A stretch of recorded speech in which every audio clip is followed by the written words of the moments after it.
கதை போல பாலகுமாரன் பேசுகிறேன். ஆசை அனுபவிக்கப்படாமலும் அதே சமயம் அகற்றப்படாமலும் இருக்க வேண்டும்.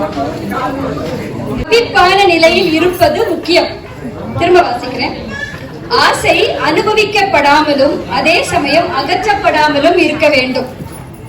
ஆசை தோன்றியதும் அனுபவம் துவங்கி விடுகிறது. அடைவதே குறிக்கோள் என்று பறக்க துவங்கி விடுகிறது. அடைவதை நோக்கி நகர்வதே பெரிதாகி விடுகிறது. திரும்ப அதை வாசிக்கிறேன். ஆசை தோன்றியதும் அனுபவம் துவங்கி விடுகிறது. அடைவதே குறிக்கோள் என்று பறக்க துவங்கி விடுகிறது. அடைவதை நோக்கி நகர்வதே பெரிதாகி விடுகிறது. அடைந்ததின் அனுபவம் சிறந்து விடுகிறது. திரும்ப வாசிக்கிறேன்.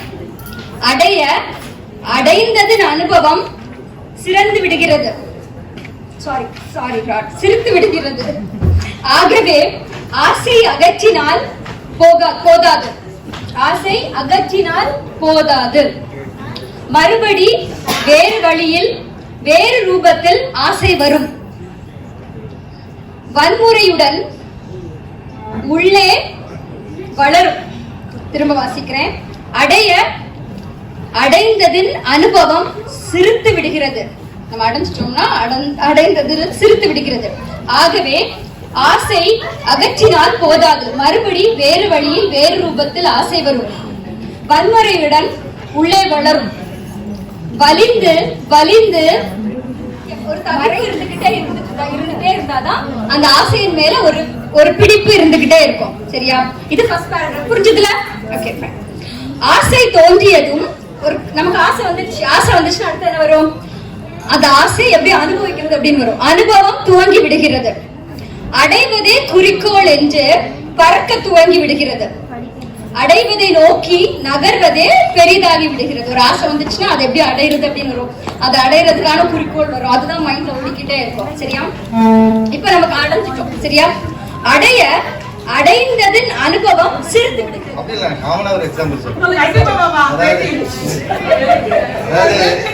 இவங்க சொன்ன பேராகிராஃபோட ஹோல் மீனிங் ஜஸ்ட் ஒரு எக்ஸாம்பிளோட சொல்றேன்.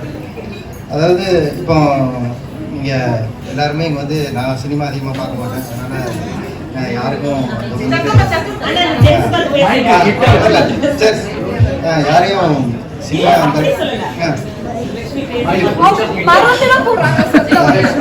இப்போ சினிமாவில் விஜய் இருக்கிற அப்படி ஓகே. விஜய் வந்து ஐ திங்க் 90ல என்ட்ரு ஆகணும். அப்படி அவர் என்ட்ரு ஆனப்போ அவருக்கு ஒரு நல்ல ஒரு நடிகர் ஆகணும் அப்படிங்கிற ஒரு இது இருக்கும். அப்போ அந்த 96ல இருந்து 2000 வரை அவர் வந்து ரொம்ப கஷ்டப்பட்டிருப்பாரு. ஏன்னா அவருக்கு சீனியர்ஷிப் இருந்திருக்காங்க. அப்போ அவருக்கு ஒரு ஆசை வந்திருக்கும். கேட்டீங்களா? அப்போ அந்த ஆசை வந்து 2000ல இருந்து 2018 வரை நல்ல இப்போ வரைக்கும் அவர் பீக்கில் தான் இருக்கிறாரு. கேட்டீங்களா? அப்போ அப்படிங்கும்போது இன்னைக்கு ஒரு சாதாரணமாக ஒரு படம் நடிச்சாருன்னா 100 கோடி 200 கோடி அவருக்கு பண்ணதுக்கு ப்ரொடியூசர் இருக்காங்க. அதை தூக்கி போட்டுட்டு அவர் இன்னைக்கு வந்துட்டு என்ன வேற ரூபத்தில் அந்த ஆசை விஸ்வரூபம் எடுக்கு.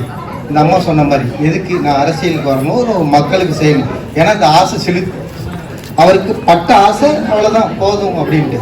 இப்போ நம்மளும் இங்கே வந்திருப்போம், பணம் சம்பாத்தியம் பண்ணதுக்கு தான் வந்திருப்போம். ஒரு 25-27 வயசுல, நான்லாம் 27 வயசுல வந்தேன். ஓரளவு பணம் சம்பாத்தியம் அப்பா அவ்வளோதான்ப்பா. இன்னும் வயசான ஆளுங்கிட்ட போய் கேட்டீங்கன்னா என்னாச்சு, போதும் இவ்வளவு இது பண்ணது. இதுதான் இவங்களோட கண்டென்ட்டோட மீனிங். நான் புரிஞ்சது கரெக்டா? கரெக்டுங்களா? அந்த ஆசை வந்து இன்னொரு ரூபத்தில் விஸ்வரூபம் எடுத்துக்கிட்டு இருக்கும் அப்படிங்கிறது. பெண்கள் சைட்ல இருந்து யாராவது ஏதாவது டவுட்ஸ் ஏதாவது? ஆசை வந்து விஸ்வரூபம் எடுக்கும், ஒரு அளவுக்கு அச்சீவ் ஆகும். விஜய் தத்துவம்லாம் சொன்னீங்க. பொண்டாட்டியும் ஒவ்வொரு ஆசையும் சொல்ற மாமா எனக்கு ஒரு வீடு வாங்கணும் ஓடிட்டு மாமா வேற ஏதாவது ஸ்டார்ட் பண்ணலாமா? இல்ல வேண்டாம். அப்போ ஏன் ஆசை என்ன பண்றது?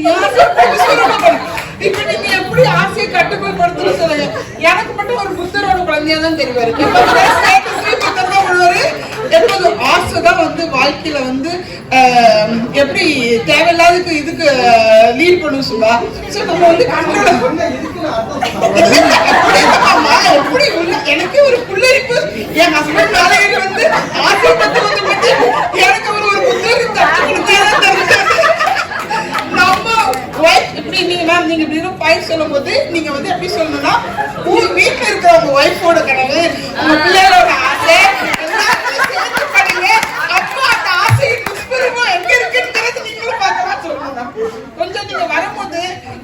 பெண்களா இருக்கிற எங்களோட கும்பலையும் சேர்த்து adjust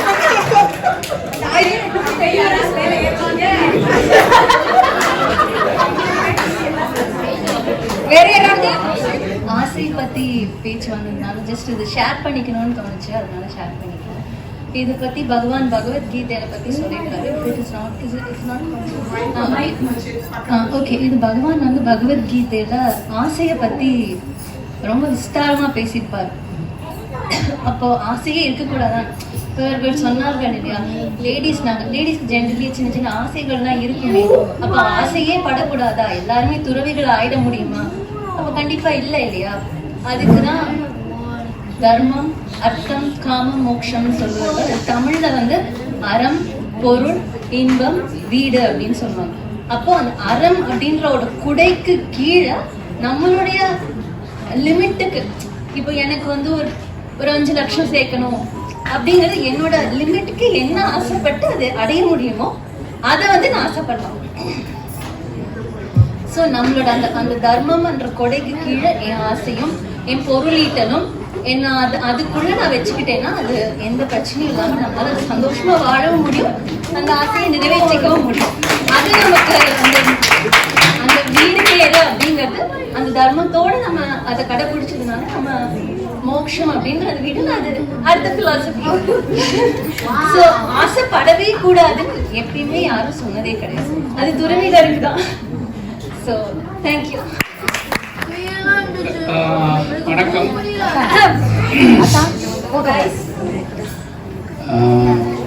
டாக்டர் அப்துல் கலாம் என்ன சொல்லியிருக்காரு?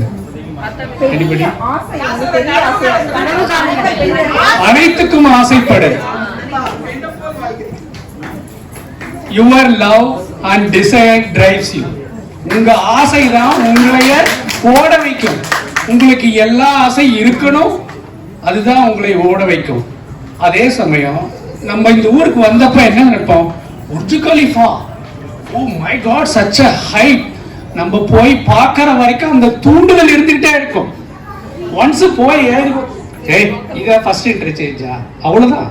பட் அந்த டார்கெட்டை ரீச் பண்ற டிரைவ் தான் இருக்கணுமே ஒழிய ரீச் பண்ணிட்டு எக்ஸைட்மெண்ட்ல கீழே வரக்கூடாது. Go for next target. அதனால அனைத்துக்கும் ஆசைப்படு, அடைய ஓடு, ஓடிட்டே இரு, ஜாலியா இரு.